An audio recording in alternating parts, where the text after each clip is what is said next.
Selanjutnya contoh soal. Contoh soal pada buku halaman 218 yaitu penelitian dilakukan terhadap 15 siswa yang diambil secara acak pada setiap kelas 3A, 3B, dan 3C untuk mengetahui pengaruh metode pembelajaran inquiry terhadap prestasi belajar siswa pada mata pelajaran IPA kelas 3 SD.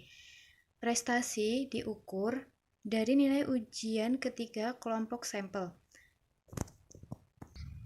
Setelah itu, terdapat hipotesis yang diuji adalah H0 dan HA. H0-nya itu tidak terdapat perbedaan prestasi siswa dengan menggunakan metode inquiry dalam pembelajaran IPA kelas 3 SD, dan HA-nya itu terdapat perbedaan prestasi siswa dengan menggunakan metode inquiry dalam pelajaran IPA. Setelah itu, kita lakukan uji normalitas dan uji homogenitas. Kemudian dibuat tabel seperti pada buku halaman 219 yang di situ kemudian dikuadratkan, X1 dikuadratkan, X2 dikuadratkan, dan X3 dikuadratkan. Kemudian X totalnya dijumlahkan dan dicari X total kuadratnya. Setelah itu kita yang pertama itu menghitung jumlah kuadrat total dengan menggunakan rumus JK total sama dengan sigma X total kuadrat dikurangi sigma X total kuadrat per N. Hasilnya itu 10.832 dikurangi 686 kuadrat dibagi 45, dan hasilnya 374,4. Kemudian nomor 2 itu kita menghitung jumlah kuadrat antar kelompok atau JK antara dengan menggunakan rumus JK antara sama dengan sigma XK kuadrat per N dikurangi sigma X total kuadrat per N besar.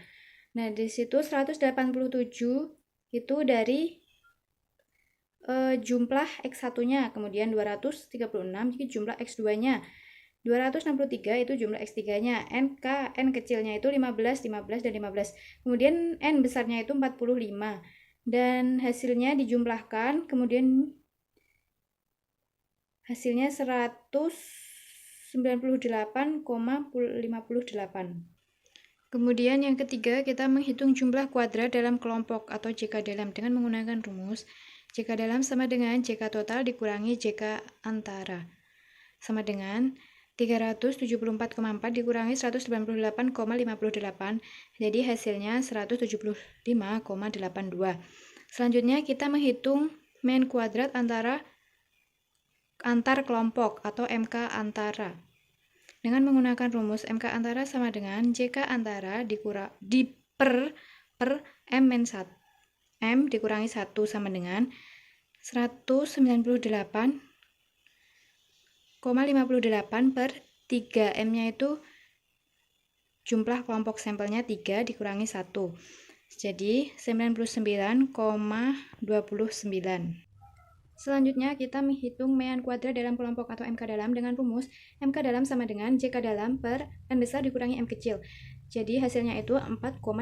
Kemudian nomor 6, kita menghitung F hitung dengan rumus F hitung sama dengan MK antara per MK dalam. Tadi diketahui MK antaranya kan 99,29 per MK dalamnya 4,18. Jadi hasilnya 23,7. Kemudian yang nomor 7, membandingkan F hitung dengan F tabel dengan DK pembilang M dikurangi 1 dan DK penyebut N besar dikurangi M kecil. DK pembilangnya 3 dikurangi 1 karena tadi M-nya kan 3, jadi sama dengan 2. Dan DK penyebutnya 45 dikurangi 3. 45 dari N-nya sama dengan 42. Jadi F tabelnya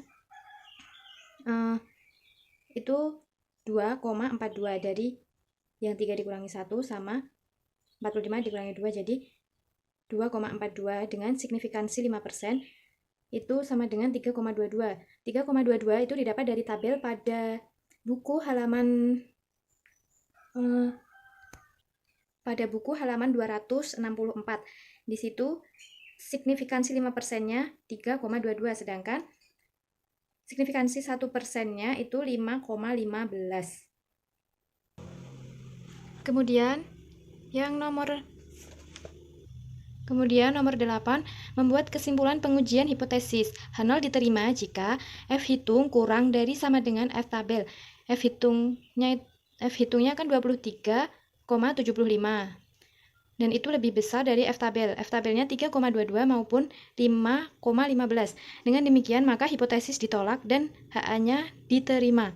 Karena itu F hitungnya lebih besar, jadi yang diterima HA. Jadi kesimpulannya, terdapat perbedaan yang signifikan penggunaan metode inquiry terhadap prestasi siswa dalam mata pelajaran IPA SD kelas 3. Atau dengan kata lain, metode inquiry mampu meningkatkan prestasi siswa secara signifikan dalam mata pelajaran IPA kelas 3 SD. Kemudian, perhitungan bisa disederhanakan dengan mengisi hasil perhitungan yang dimasukkan ke dalam kolom-kolom tabel bantuan ANAFA. Kolom tabel bantuan ANAFA-nya berbentuk seperti ini. Jadi totalnya ya seperti ini. Total antar kelompok dan dalam kelompok. F hitung.